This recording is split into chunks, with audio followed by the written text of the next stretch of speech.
1911, 400,000 people lined the rain-drenched sidewalks of New York as an empty horse-drawn hearse crept from the dank, narrow streets of the Lower East Side toward the skyscrapers towering over Madison Square. New Yorkers from all walks of life had come to pay tribute to the unidentified victims of the Triangle Fire, the deadliest workplace accident in the city's history.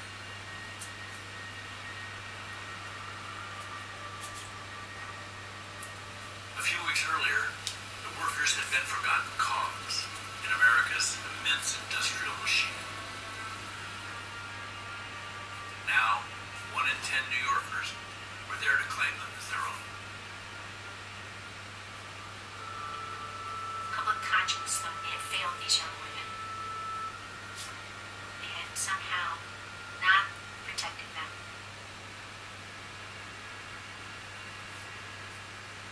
There was a recognition, wait, these girls can't die in vain. That was said over and over and over again, as if the city had somehow turned its back on them.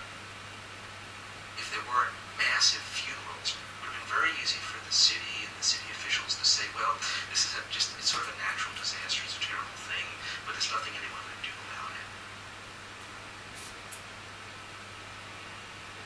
If you ask the average American, is it okay for workers to work in a shop where the conditions are so dangerous that it could cost them their lives and not have government intervene? Most people would say no. There's a line. The Triangle Fire drew that line. It burned that line, really, into the nation's conscience.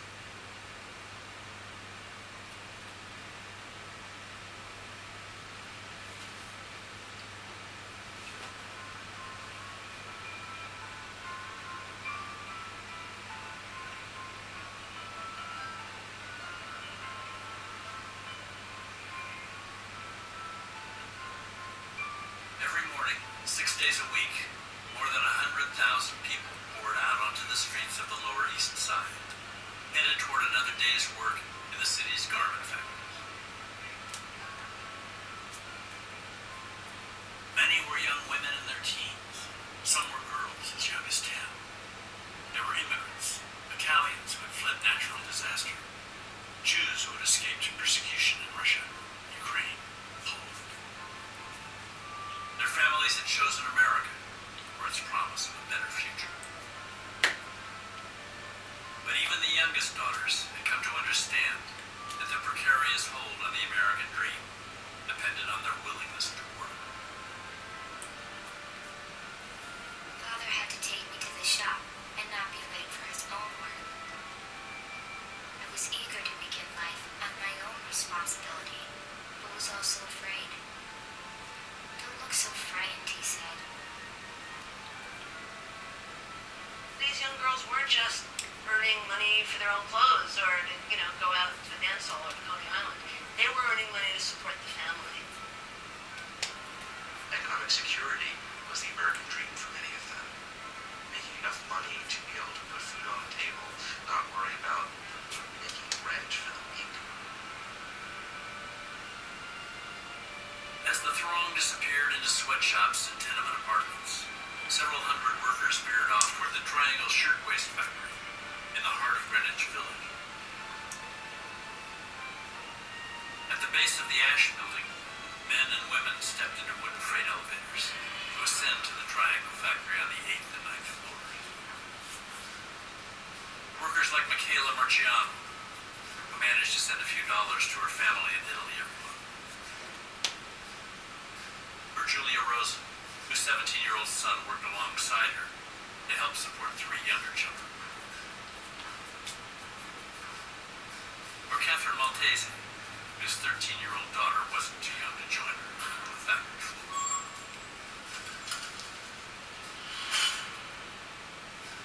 Getting a job in the Triangle Shirtwaist Factory was a pretty desired position because they were working in a much more modern factory environment. High ceilings, big windows, compared to the coal stove heated, dusty, sweatshop rooms. Triangle was a plum. But even at the Triangle, sewing machine operators faced a 14-hour workday, for $2 a day at most. And that was before bosses docked their pay for the needles, the thread, the electricity payments. Sometimes you work at a big machine, and it's not working right. One of the needles skips, and you get blamed for mistakes.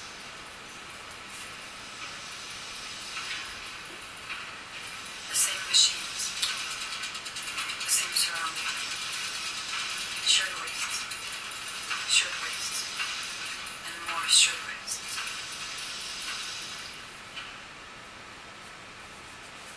On the 10th floor, the Triangle owners could feel their vast machine shuddering below.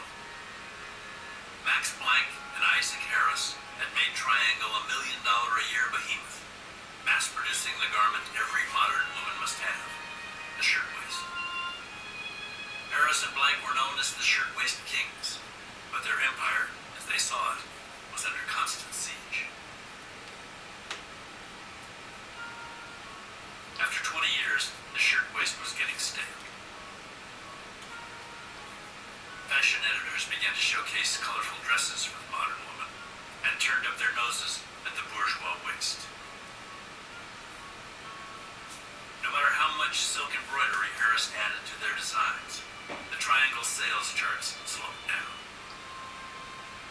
Material and shipping costs seemed always to be rising. Profit margins matched this year's fashion. Easy to share. For Max and Isaac, there was this constant awareness that they were, as successful and as rich as they were one bad season away from being broke. The competition was enormously fierce. 500 blouse makers on the island of Manhattan alone.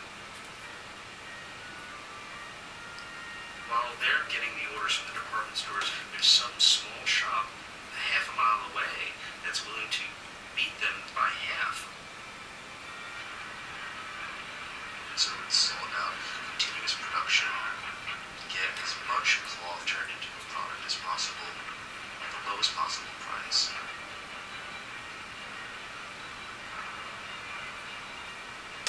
That summer, there was a growing new threat. All over the city, garment workers were agitating for shorter hours, better pay, safer shops, unions. Harris and Blank saw it in the papers every day and on the streets below.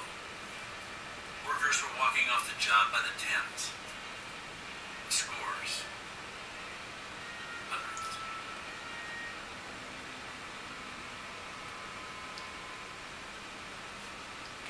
The partners even suspected talk of union on their own shop floor.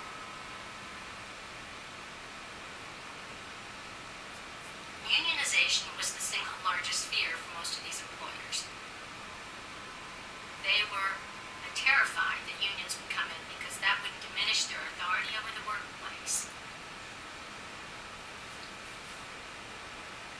The right to control our own factory was an article of faith for Harris and Blank, as for hundreds of business owners just like them.